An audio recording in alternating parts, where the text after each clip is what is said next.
Are you trying to participate in the new forestry events, but you have no idea what you're doing? Are you tired of seeing huge groups of people running from flower to flower and feeling left out? Then this is the guide for you. The best way to get wood is by hitting that subscribe button and liking the video. But if you're just here to chop trees, get started by talking to the friendly forester in your Draenor bank, or the one in Sears Village, and buy the forestry kit for 120 coins. You can wear this kit on your back or keep it in your inventory, and it'll automatically store Anima-Infused Bark and leaves while you chop. It is required to buy the kit to get leaves from cutting trees, but you can still get leaves from events without it. The Forestry Update brought some welcome changes to woodcutting, including 4 events that we'll talk about in a moment, and a change to how chopping trees works. Instead of having a chance to deplete the whole tree every time someone gathers logs, oak trees and above are now on a timer that starts when they're being chopped, and will regenerate if no one's chopping the tree. Oaks last 27 seconds, willows and teaks last 30, hollow trees last 36 seconds, maples last 1 minute, Arctic pine lasts 1 minute and 24 seconds, yews last 1 minute 54 seconds, magic trees last 3 minutes and 54 seconds, and redwoods last 4 minutes and 24 seconds. Also, you'll occasionally get leaves while chopping oak, willow, maple, yew, and magic trees, as long as you have a forestry kit. In addition to this, you now get an invisible +1 woodcutting level for every other person chopping the tree, up to a maximum of +10, making woodcutting a viable group activity now. While chopping trees, you have a chance to spawn one of 4 events. These events give XP that scales off your level, and while casually chopping willows at around level 60 and writing this guide, I was getting 30% more XP an hour when I did events compared to just AFK chopping, but your mileage may vary. Also, before you get started, I strongly encourage you to use the Entity Hider Runelite plugin. Otherwise, if there's a lot of people around, it's going to be very difficult to participate in these events. Turn on Hide Others 2D, and Hide Pets. Do not turn on Hide Random Events, else you will not be able to see some of the forestry events.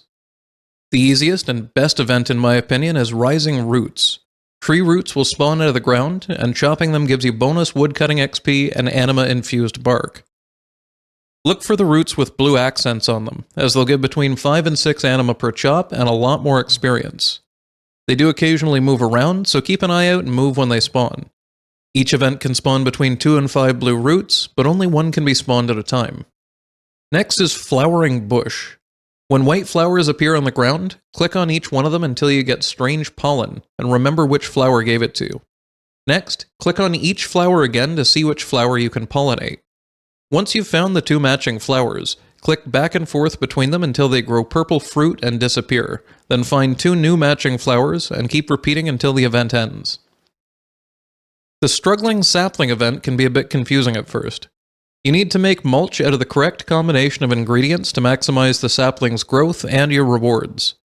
There are 5 piles which appear, which are droppings, green leaves, rotting leaves, splintered bark, and wild mushrooms. The easiest way I've found to do this event is to take 3 of the same ingredients and try it on the sapling. Your in-game chat will tell you if you have any correct ingredients in the 1st, 2nd, or 3rd slot. Repeat this on each pile until you know all 3 ingredients, then make the correct kind of mulch and use it on the tree over and over again until the event ends. Finally, the 4th event that can spawn is a Woodcutting Leprechaun that will allow you to bank all the logs in your inventory. He stays for 1 minute once spawned.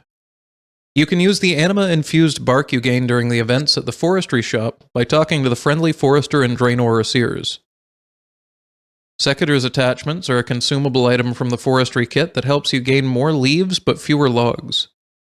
This is created by buying a Secator's blade at the forestry shop and combining it with an iron bar. Nature offerings are a tradable consumable that give you a 60 to 80% chance to receive an additional log when chopping. They are created by buying ritual mulch at the forestry shop and combining it with one high-tier herb. The Leprechaun charm adds a chance to spawn the Leprechaun event, which lets you bank logs. It's created by buying a clover insignia from the forestry shop, then combining it with an emerald and a ball of wool. The Bee on a Stick adds a chance to spawn the Flowering Tree event, created by buying some powdered pollen at the forestry shop and combining it with a ball of wool and logs while in close proximity to a beehive. Now on to the good stuff. The Log Basket is an untradeable reward that can store up to 28 logs. Basically the fish sack, but logs. The Lumberjack's outfit, which you could still get from temple trekking for free if you prefer, can be purchased from the shop. It's the Woodcutting Skilling outfit, which gives 2.5% more woodcutting experience while wearing the full set.